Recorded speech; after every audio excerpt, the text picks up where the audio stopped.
कहानी की शुरुआत जेनिफर नाम की एक लड़की के साथ होती है जो एक नॉवेलिस्ट होती है। जेनिफर न्यूयॉर्क से लुसियाना जा रही होती है जहां पर जाकर वो एक शांत माहौल में रहकर अपने लेटेस्ट नॉवेल को लिख सके। जेनिफर एक आदमी से मिलती है जो उसको रहने के लिए घर देता है। वो उस आदमी से कीस लेकर घर की ओर जाने लगती है। कुछ ही देर बाद उसको रियलाइज होता है कि वो रास्ता भटक गई है और फिर वो एक पेट्रोल पंप पर रुक जाती है। पेट्रोल पंप पर 3 आदमी मौजूद होते हैं जिनका नाम जॉनी, स्टैनली और एंडी होता है। जेनिफर उनसे रास्ता पूछती है और वो उनको बताती है कि वो अपना रास्ता भूल चुकी है। यहाँ हम ये भी नोटिस करते हैं कि वो तीनों आदमी जेनिफर को बुरी नजर से देख रहे थे, लेकिन फिर भी जॉनी जेनिफर को उसके घर का रास्ता बता देता है जिससे वो अपने घर आराम से पहुंच जाती है। जेनिफर का घर बहुत बड़ा होता है और आसपास बहुत शांति होती है। यही कारण होता है कि वो यहाँ आती है। इवनिंग में जेनिफर अपनी नॉवल लिखना स्टार्ट कर देती है और उसी दौरान जेनिफर को एक रूम से कोई आवाज आती है। जेनिफर वहाँ जाकर देखती है तो उसको वहाँ कुछ टूल्स दिखाई देते हैं। जेनिफर वापस आकर अपना काम शुरू कर देती है।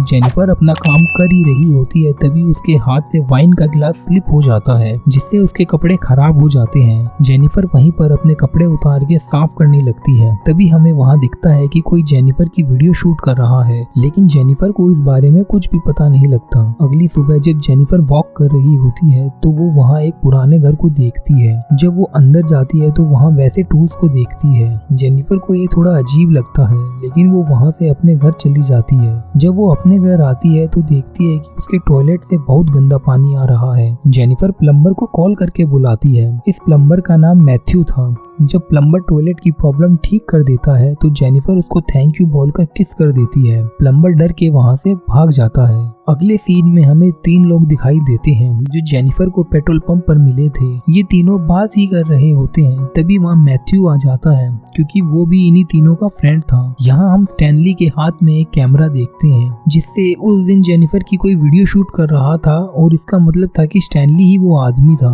स्टैनली वो वीडियो अपने दोस्तों को दिखाता है और वो लोग वीडियो देखकर बहुत खुश होते हैं। मैथ्यू भी उनको बताता है कि जब जेनिफर के टॉयलेट की प्रॉब्लम फिक्स करके आया था तो उसने उसको किस की थी। ये जानकर उन लोगों के मन में जेनिफर को लेकर बहुत गंदा ख्याल आता है और ये जेनिफर के घर में अकेले होने का फायदा उठाने की सोचते हैं। इसके बाद जेनिफर को हम उसके घर में देखते हैं जिसको बाहर से कुछ आवाजें आ रही होती हैं। जेनिफर जब बाहर देखने जाती है तो उसको कोई भी नहीं दिखता। जैसे ही जेनिफर घर में जाने लगती है तभी वहाँ वो तीनों आदमी आ जाते हैं जो उसके घर में घुसकर उसको बहुत परेशान करते हैं। स्टैनली ये सब कुछ अपने कैमरे में रिकॉर्ड कर रहा होता है। जॉनी जेनिफर से पूछता है कि तुम यहाँ अकेली क्यों आई हो। जेनिफर उसको बताती है कि वो एक नॉवेलिस्टिक है और वो यहाँ इसलिए आई थी ताकि वो अपनी राइटिंग का काम अच्छे से कर पाए। इसके बाद जॉनी जेनिफर को ड्रिंक करने के लिए कहता है, लेकिन जेनिफर मना कर देती है। लेकिन फिर भी जॉनी उसको जबरदस्ती ड्रिंक पिलाता है। इसके बाद जॉनी बेसबॉल हाथ में लेकर जेनिफर को उसके तीत दिखाने के लिए कहता है और जब जेनिफर उसको अपने तीत दिखाती है तो वो उसके तीत उखाड़ने लगता है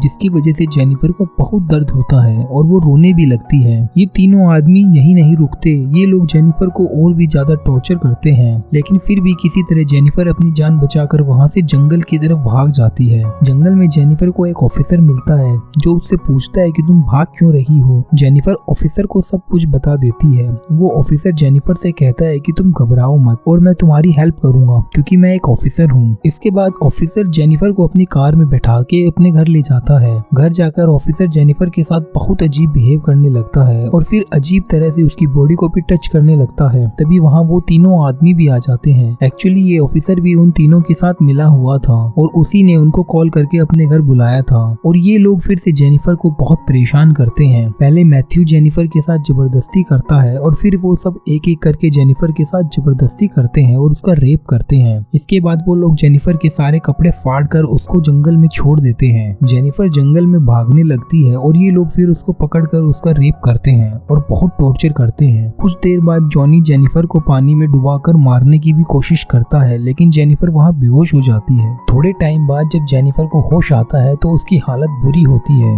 वो एक ब्रिज पर जाती है और वहाँ से पानी में जंप मार देती है क्योंकि उसको मरने के अलावा कोई और रास्ता नहीं दिख रहा था। वो लोग भी सोचते हैं कि जेनिफर पानी में कूदकर मर गई। वो ऑफिसर उन आदमियों से कहता है कि जब तक जेनिफर की बॉडी नहीं मिल जाती तब तक वो ये नहीं मान सकते कि जेनिफर मर गई है। इसके बाद ये लोग जेनिफर की बॉडी को ढूंढने की बहुत कोशिश करते हैं लेकिन उनको उसकी बॉडी नहीं मिलती। उस ऑफिसर को बाद में पता लगता है कि उन लोगों ने जेनिफर के साथ जो कुछ भी किया है वो स्टैनली ने कैमरे में रिकॉर्ड कर रखा है। ऑफिसर उस कैमरे को तोड़ देता है। अगले सीन में हम देखते हैं कि वो लोग फिर से जेनिफर के घर जाते हैं और उसका सारा सामान जला देते हैं जिससे जेनिफर के वहाँ होने का सबूत ही ना मिले। इसके बाद वो ऑफिसर अपने घर आता है जहाँ उसकी एक प्रेग्नेंट बीवी होती है और एक बच्चा होता है। एक फैमिली मैन होते हुए भी उस ऑफिसर ने जेनिफर के साथ इतना बुरा किया। अगले सीन में हम मैथ्यू को जंगल में देखते हैं जिसको जेनिफर की आत्मा वहाँ दिखती है। मैथ्यू डर जाता है और चिल्लाने लगता है। तभी मैथ्यू को वहाँ से कोई उठाकर ले जाता है। इसके बाद हम ऑफिसर को एक आदमी से बात करते हुए देखते हैं और ये वही आदमी होता है जिसने जेनिफर को घर की कीज दी थी। वो आदमी ऑफिसर से जेनिफर को ढूंढने के लिए कहता है जो करीब 1 महीने से गायब थी। ऑफिसर उस आदमी से कहता है कि सुबह ही जेनिफर को ढूंढने निकल जाएंगे। इसके बाद हम जॉनी और एंडी को देखते हैं और स्टैनली उनके पास भागा हुआ आता है। वो कहता है कि जिस कैमरे में उसने जेनिफर की वीडियो शूट की थी वो वीडियो कैमरा अभी भी है। स्टैनली कहता है कि वो कैमरा किसी ने चुरा लिया है। जॉनी कहता है कि लेकिन वो टेप तो ऑफिसर ने तोड़ दी थी। स्टैनली उनको बताता है कि नहीं, वो तो नकली टेप थी, असली तो उसके पास ही थी। जॉनी स्टैनली पर गुस्सा होता है और उसको मारता भी है। इसके बाद हम देखते हैं कि जब जॉनी अपने घर पर होता है तो उसको बाहर से कुछ आवाजें आ रही होती है लेकिन जब जॉनी बाहर आता है तो उसको कोई भी नहीं दिखता। जॉनी की नजर फिर उसके घर के बाहर पड़ी जेनिफर की स्लीपर और मैथ्यू के हेयर बैंड पर जाती है। जॉनी ये देखकर बुरी तरह से डर जाता है और चिल्लाता है। दूसरी तरफ ऑफिसर के घर पर कोई वीडियो टेप कोरियर आता है जिसको देखकर ऑफिसर समझ जाता है कि वही टेप है जिसमें उन लोगों के खिलाफ सबूत है। ऑफिसर उस टेप को लेकर उन तीनों आदमी के पास जाता है और टेप को स्टैनली की मुंह में डाल देता है और उस पर बहुत गुस्सा भी होता है। जॉनी ऑफिसर से कहता है कि उसको लगता है कि ये सब मैथ्यू कर रहा है क्योंकि वो 2 दिन से अपने घर से गायब है। ऑफिसर कहता है कि उसको जल्दी से जल्दी मैथ्यू का पता लगाना होगा। आगे हम मैथ्यू को देखते हैं जो जमीन पर पड़ा हुआ था और जेनिफर उसके सामने खड़ी थी। इसका मतलब ये था कि जेनिफर अभी भी जिंदा थी और वो उन सबसे बदला लेने वाली थी जिन्होंने उसके साथ गलत किया था। मैथ्यू जेनिफर से कहता है कि मैं तुम्हारा रेप नहीं करना चाहता था बल्कि मैं तो तुम्हारी हेल्प करना चाहता था, लेकिन उन लोगों ने मुझे तुम्हारे साथ गलत करने के लिए फोर्स किया। जेनिफर उसकी एक नहीं सुनती और एक रस्सी से उसको खींचकर दूसरी जगह ले जाती है। आगे हम एंडी और स्टैनली को देखते हैं जो जंगल में मैथ्यू को ढूंढ रहे होते हैं। ये दोनों मैथ्यू को ढूंढने के लिए अलग अलग डायरेक्शन में जाते हैं और तभी स्टैनली के आगे एकदम से जेनिफर आ जाती है। स्टैनली उसको पकड़ने उसके पीछे भागता है और तभी उसका पैर एक ट्रैप में फंस जाता है जिसको जेनिफर ने पहले से वहाँ लगाया था। ट्रैप में फंसने की वजह से स्टैनली को बहुत दर्द हो रहा होता है और वो एंडी को भी वहाँ बुला लेता है। जैसे ही वहाँ एंडी आता है जेनिफर पीछे से उस पर अटैक करके उसको बेहोश कर देती है। जब एंडी होश में आता है तो वो खुद को एक बाथटब में बंधा हुआ देखता है जिसमें धीरे धीरे पानी चल रहा था। दूसरी तरफ हम देखते हैं कि जेनिफर स्टैनली के सामने बैठकर उसकी वीडियो बना रही है। जेनिफर स्टैनली के मुंह में एक मरा हुआ चूहा डाल देती है और उसे खाने के लिए कहती है। इसके बाद जेनिफर स्टैनली की पलकों में हुक बांधकर उसको पेड़ पर लटका देती है जिससे कि वो अपनी आंखें बंद ना कर पाए। जेनिफर फिश के कुछ पार्ट को स्टैनली की बॉडी पर रख देती है जिससे कि जंगल के डेंजरस एनिमल जिंदा ही उसको खा जाए और बिल्कुल ऐसा ही होता है। इसके बाद हम एंडी को देखते हैं जिसको जेनिफर बेसबॉल से बहुत मारती है।